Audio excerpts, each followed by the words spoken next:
Let's come to the Word of God. Prepare yourself sa salita ng Diyos. Let's open our Bible sa Genesis chapter 9.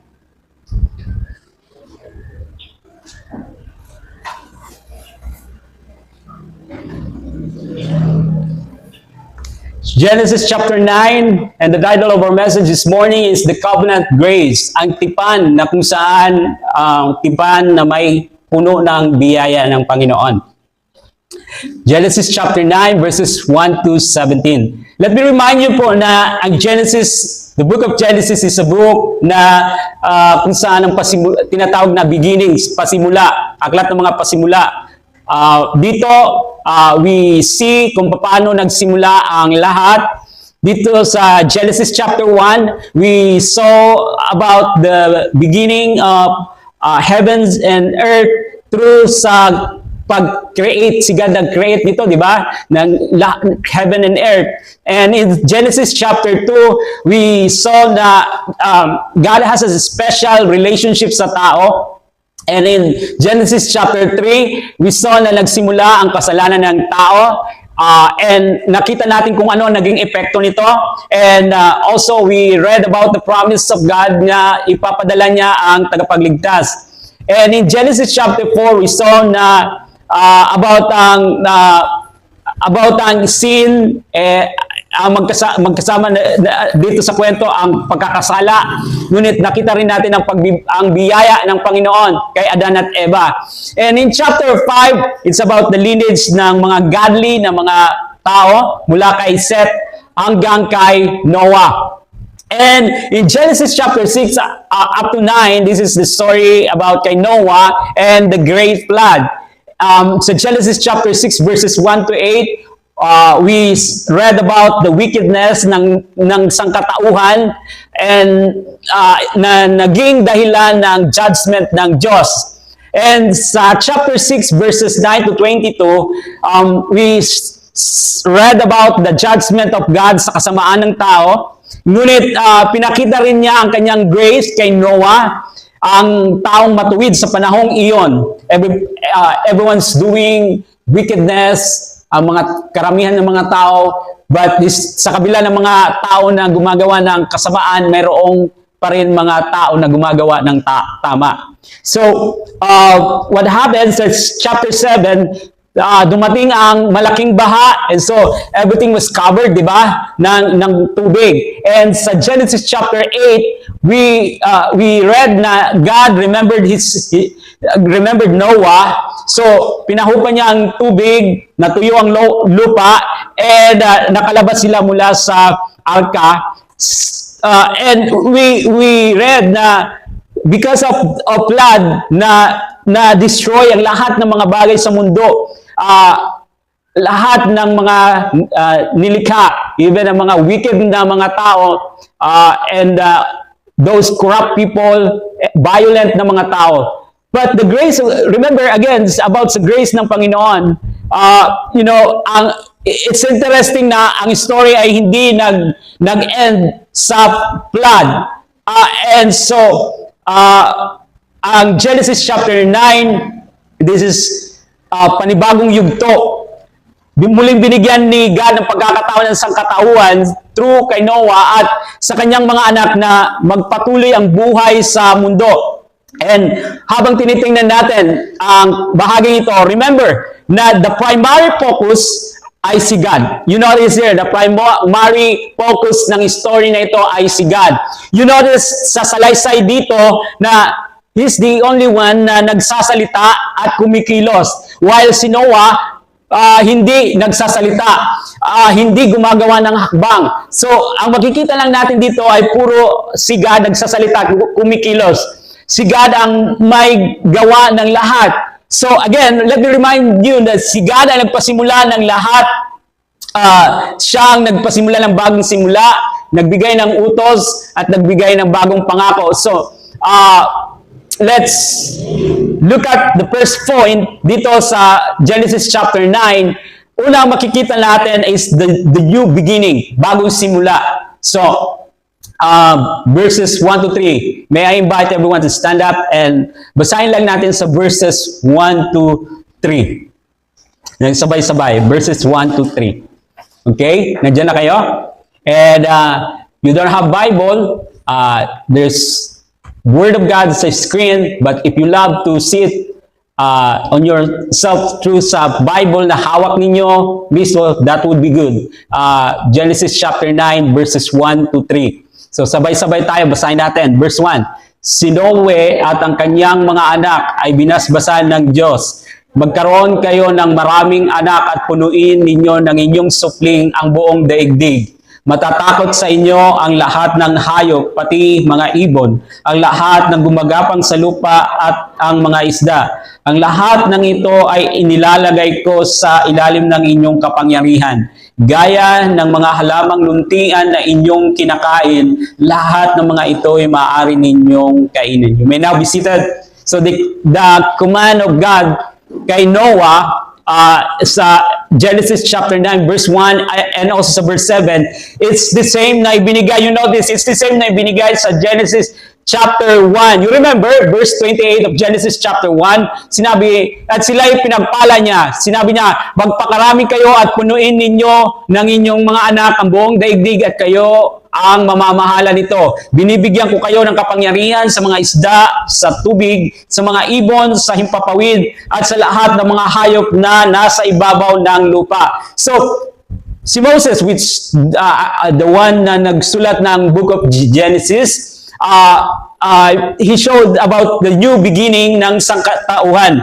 So, inutusan ni God si Noah at ang kanyang family na kumalat o magparami sa buong mundo and punuin ito ng lahi nila. Tulad ni Adan na pinagmulan ng unang sangkatauhan, si Noah naman ang naging pinagmulan ng bagong sangkatauhan pagkatapos ng baha. Now, mula kay Noah at sa kanyang tatlong anak, nagmula ang lahat ng tao. So I don't know kung saan tayong lahi, kay Shem, Ham o Japet ba. But maliwanag na pagkatapos ng flood, ang pinagmula ng sangkatauhan ay mula sa anak ni Noah, tatlong anak ni Noah. And itinakda niya na ang sangkatauhan ay magpapatuloy. Itinakda ni God na ang sangkatauhan ay magpapatuloy and dadami sa pamagitan ng mga pamilya upang ma-fulfill ang kanyang purpose. Now, in verse 2, muling kinilala ng Diyos ang authority ng tao sa mga hayop. You read na binibigay sa authority ng tao ang pamamahala sa lahat ng mga hayop. And we saw that sa Genesis chapter 1. But after the flood, nagbago ang kanilang ugnayan. Ibinigay pa rin ni God ang authority sa tao na ang pamamahala sa hayop. But you notice na ang mga hayop ay natatakot na sa tao. Noon, hindi pa natatakot ang hayop sa mga tao. So, merong ugnayan ang hayop at tao ano pa nila ang tao hindi tumatakbong hayop sa tao, may ugnayan pa. Pero you notice after the flood ay natatakot na ang mga hayop sa tao. Hindi na tulad ng dating malapit at mayroong peaceful na ugnayan. Pinapakita nito na it's because sa kasalanan, naka-apekto ito sa buong creation, kabilang ang relasyon ng tao sa mga hayop. Isa pang dahilan ng takot is because God allowed na kumain ng tao na ng karne. Sa Genesis chapter 1 hanggang sa chapter 2, ibinigay ng Diyos ang mga green leaves, mga vegetables and bunga ng mga puno bilang pagkain ng tao. But now you notice dito, pinahintulutan na niya ang tao na kumain ng karne. So maaari na siyang manghuli at kumain ng mga hayop. And ipinapakita na may changes sa ugnayan ng tao at hayop. In-emphasize din dito na mas mahalaga ang buhay ng tao kaysa sa buhay ng hayop. So, sa pamamagitan ni Noah at ang kanyang mga anak, nagbigay ang Diyos ng panibagong simula sa sangkatauhan. And secondly, you notice here, aside sa bagong simula, ay ang bagong utos in verses 4 to 7. Tinuturo ng Diyos kay Noah about sa paggalang sa buhay. bilang batayan ng kanyang utos. Una, hindi dapat kainin ang karne na may dugo pa o habang may buhay pa. Sa Genesis chapter 9, dito sa verse 4, kailangan munang patayin ang hayop, patalisin ang dugo bago ito kainin. Dahil pinahintulutan ng Diyos ang pagkain ng karne, naglagay siya ng hangganan upang ipakita. The purpose is yung sacredness, yung pagiging sagrado ng buhay. So, ang proseso ng pagpatay muna sa hayop at pag-alis ng dugo bago ito kainin ay paraan ng pagpapakita ng paggalang sa Diyos sapagkat siya ang pinagmulan ng buhay. Now, ang talatang ito ay paunang nagtuturo sa mas malinaw na aral sa Biblia na ang buhay ng bawat nilalang ay nasa dugo nito. If you lose blood, you'll die. Tama? So, dito, inihahanda ng Diyos ang tao upang maunawaan ang mahalagang connection ng dugo, sakripisyo at pagtubos sa kasalanan. Now, if you will go ahead forward sa Leviticus chapter 17, verses 10 to 11, you will see na iutos ng Panginoon kay Moses, sinabi diyan, ang sino mang kumain ng dugo ay kapupuutan ko at ititiwalag ko sa sambayanan, maging Israelita o dayuhan man, sapagkat ang buhay ay nasa dugo at iniutos ko na dapat ihandog iyon sa altar bilang pantubos sa inyong buhay. So, the command of God dito sa Genesis chapter 9 at ang mga law na ibinigay niya kay Moses, it is for the purpose na ituro ang mahalagang katotohanan na ang dugo ay konektado sa buhay at sa kapatawaran ng kasalanan. It foreshadow kung ano ang mangyayari sa inaharap. No, sa pamagitan ng dugo, titigis ang dugo, tayo magkakaroon ng buhay at kapatawaran sa ating kasalanan. Those who believe kay Jesus Christ, sumampalataya, magkakaroon ng buhay na walang hanggan at kapatawaran sa ating mga kasalanan. So, in verses 5 to 6 dito sa chapter na binasa natin, malinaw ang utos ng Diyos. Ang pumatay ng tao ay mananagot sa pamagitan ng parusang kamatayan. Bilang pagpapakita ng halaga ng buhay ng tao sa Diyos. Ngayon, maraming violent na ng mga tao, wala nang pagpapahalaga sa buhay ng tao, no?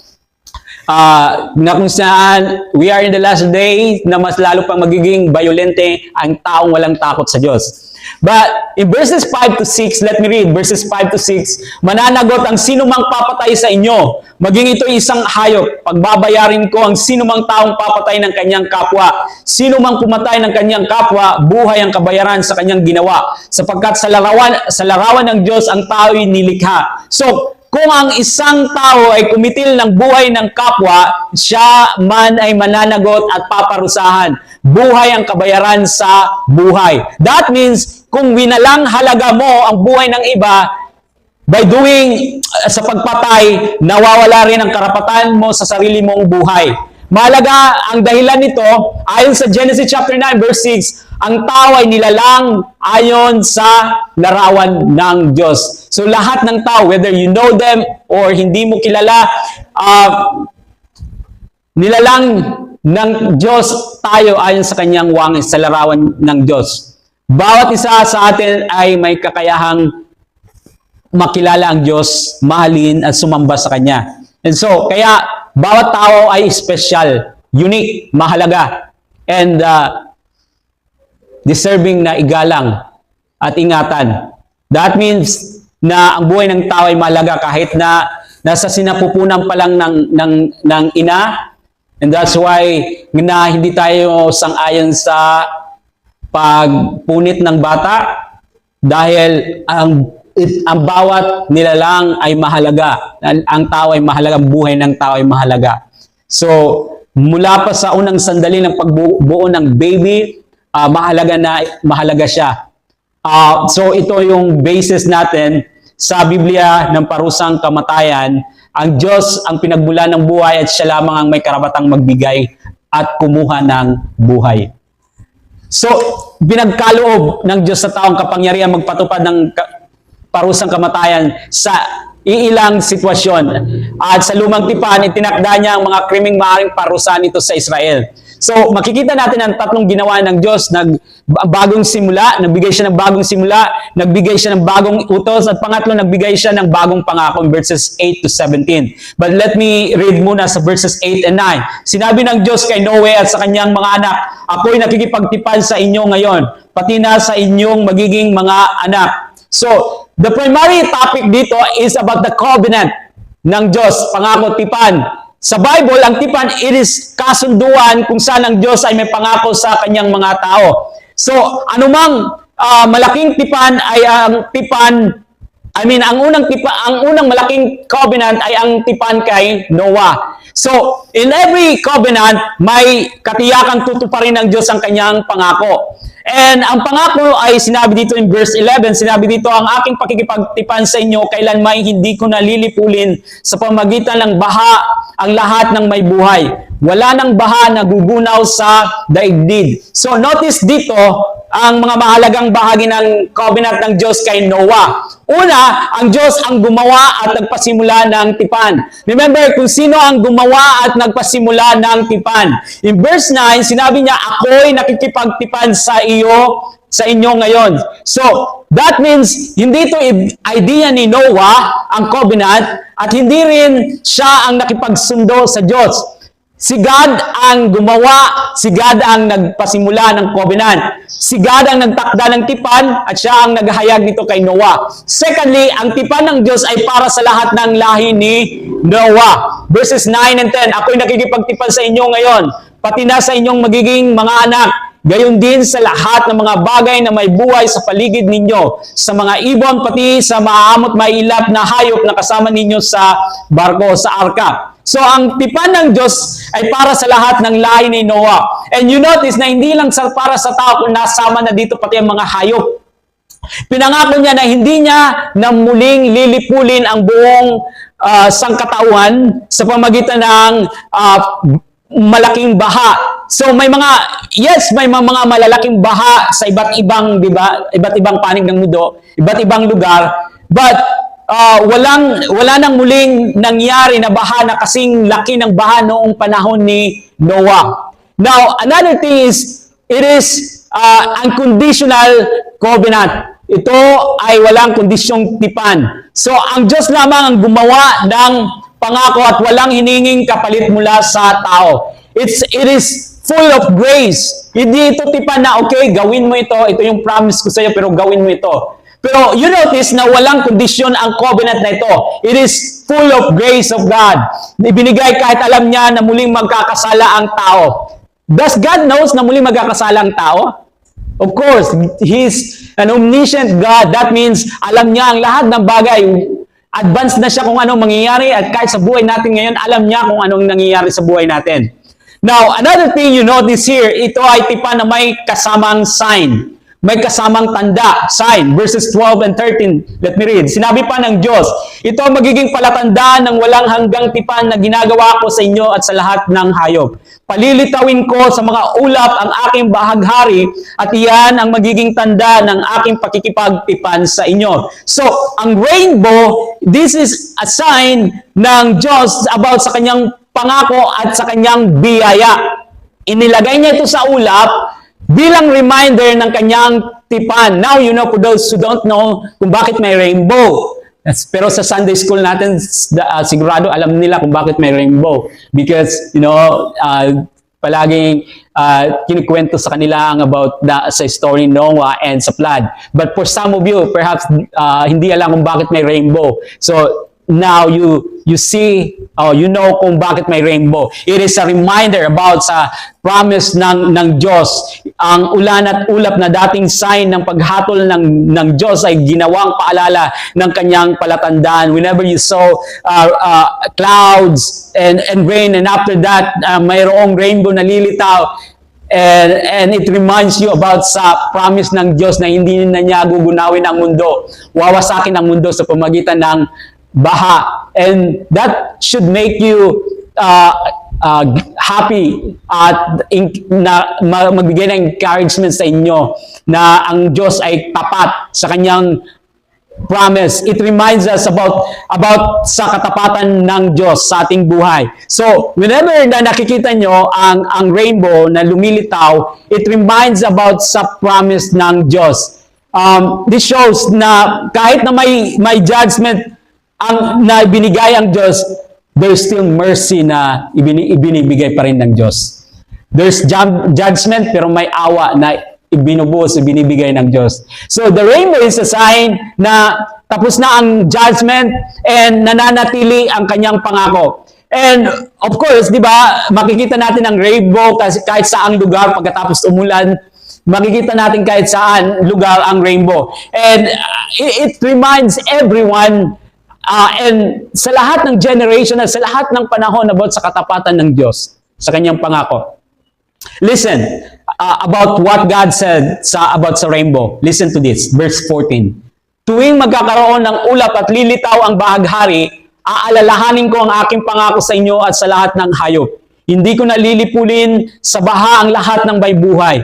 Tuwing lilitaw ang bahaghari, maaalala ko ang walang hanggang tipan na ginawa ko sa inyo at sa lahat ng may buhay sa balat ng lupa. 2 times, sinabi ni God na kapag lumitaw ang rainbow sa ulap, kanyang aalalahanin ang kanyang covenant, ang kanyang tipan. Sa Genesis chapter 9, verse 15, sinabi niya, maaalala ko ang walang hanggang tipan. And also in verse 16, sinabi niya, maaalala ko ang walang hanggang tipan. In our last study, nakita natin kung anong ibig sabihin na naalala ng Diyos o maalala, yung word na maalala. Hindi ito nangangahulugang nakalimot si God about sa kanyang sinabi. That means that God is working in accordance sa kanyang promise.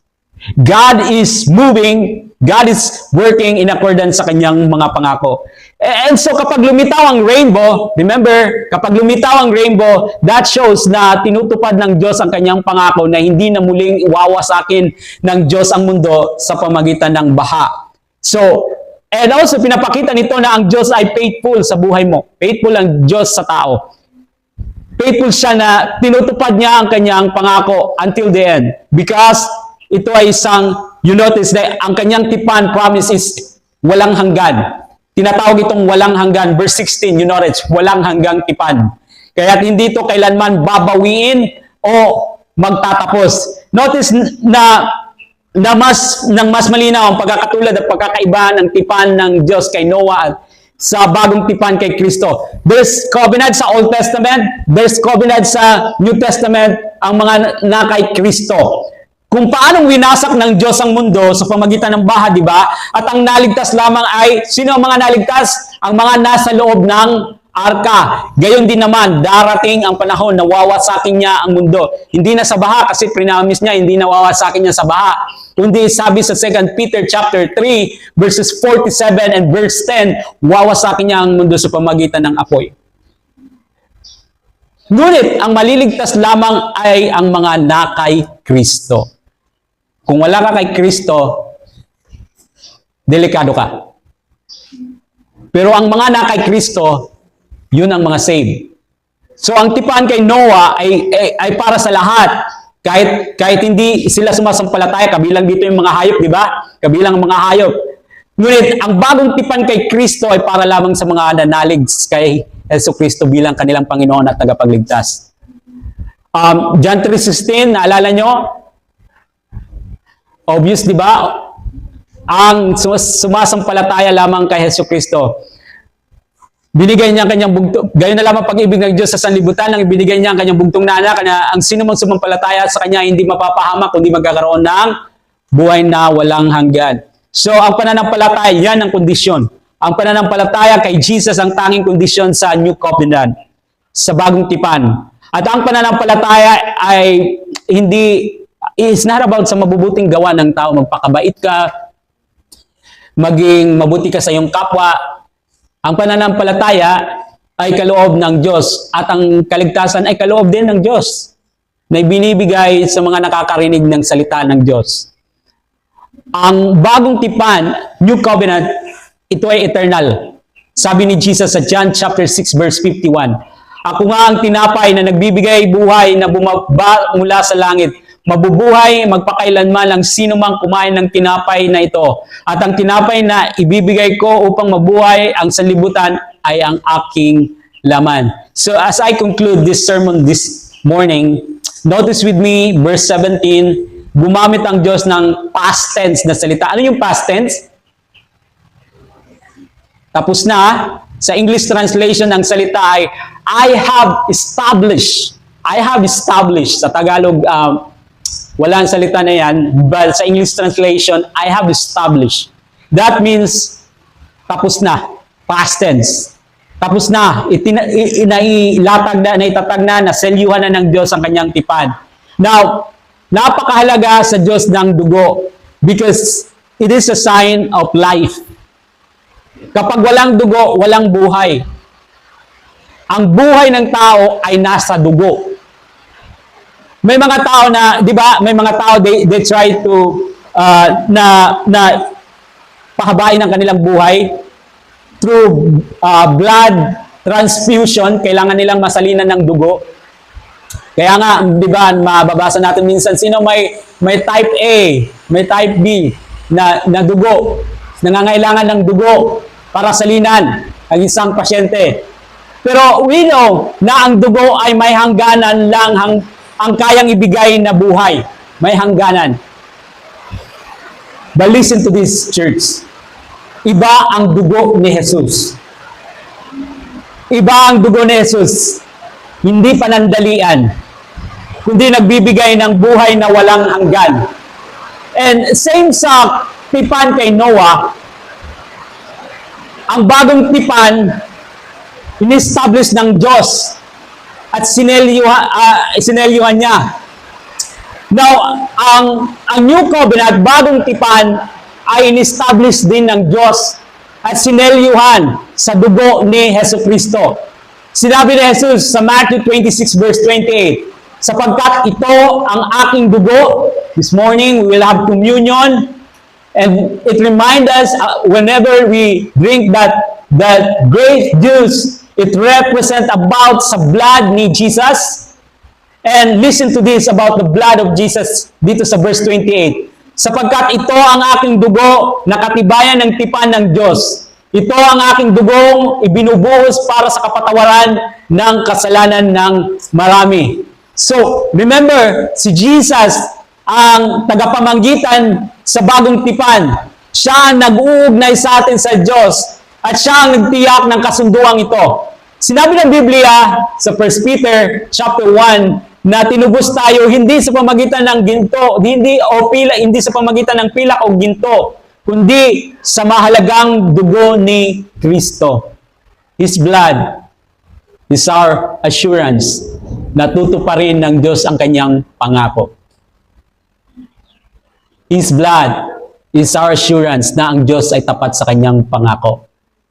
Kung sa panahon ni Noah, ang rainbow ang nagpapaalala, and even today, ang higit sa lahat ng sign na nagpapaalala sa atin ng katapatan ng Diyos ay ang dugo. His blood is our assurance that He will keep His promise and He will forgive those who will come to Him and ask for forgiveness. His promise is tiyak po at permanente dahil sa dugo ni Jesus.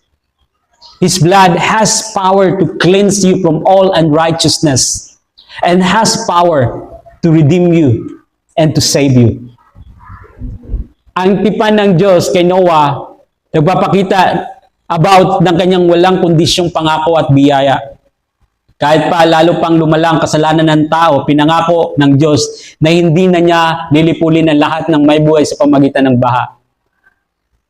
It is clear na ang Diyos ay gracious at faithful sa kanyang pangako. And same sa New Covenant, the bagong tipan. The New Covenant is about sa pangako ng Diyos na about sa pangako ng biyaya ng Diyos, ang pagkapatawaran ng ating kasalanan. Ang kasalanan na nagdala sa atin, di ba, sa kamatayan, nagdadala sa atin sa kapahamakan, At ito yung nangyari during sa flood. Sa Noah time, ang kasalanan nagdala sa kanila sa kapahamakan, sa karamihang mga tao. And, kahit ngayon ang kasalanan nagdadala sa atin sa kapahamakan. Ngunit, through the blood of Jesus, na-establish ang bagong tipan sapagkat ang kanyang dugo ang naglilinis at nag-aalis sa ating mga kasalanan. Romans chapter 5 verse 9, yamang sa pamagitan ng kanyang dugo, tayo ngayon ay napawalang sala, lalong tiyak na maliligtas tayo sa puot ng Diyos. So, I hope you would appreciate the blood of Jesus. The blood of Jesus has power to cleanse you and to save you. May kapangyarihan itong magpalaya sa atin mula sa bigat ng kasalanan at may kapangyarihan maglinis sa atin upang ang ating mga kasalanan ay malinis at maging kasimputi tayo ng niebe. Ang kanyang pangako is walang kondisyon dahil ibinigay mismo ni Jesus ang kanyang dugo para sa atin. Yes, yung dugo ng tao ay mahalaga, ngunit remember na mas mahalaga ang dugo ni Jesucristo. Jesus poured out His blood, His life ng kusa para sa atin. Binuhos niya ito ng kusa upang itatag ang bagong tipan. And God promised na kapag, kapag nakita ng tao ang baghari, aalalahanin niya ang kanyang pangako sa buong sangkatauhan. And ganito din, para sa mga sumasampalataya at sumusunod sa Panginoon, kapag tinitingnan ng Diyos si Jesus at ang kanyang ginawa sa cross para sa atin, hindi na niya alalahanin ang iyong mga kasalanan kailanman. And if you don't have relationship sa Panginoon, kung hindi mo pa na-appreciate ang ginawa ni Jesus doon sa cross, I pray that you would understand how much ang cost para lamang tubusin ka, para lamang iligtas ka. And whenever na naisip nyo ang cost na ibinayad sa iyo, ibinigay para mailapit ka sa Panginoon, you would appreciate that hindi mo gugustuhin na malayo sa Panginoon. Sa tuwing iniisip mo ang mahal ng binayad ng Diyos para matubos ka sa iyong kasalanan, para mapatawad ka sa iyong mga kasalanan. So, if you will come to Jesus, you will not be rejected. And through His blood, you will be saved. And the mercy of God is for you this morning. Para sa iyo. But you have to come to Jesus. You have to repent. Talikuran ang iyong kasalanan at lumapit sa Panginoon. And tanggapin siya bilang iyong Panginoon at tagapagligtas.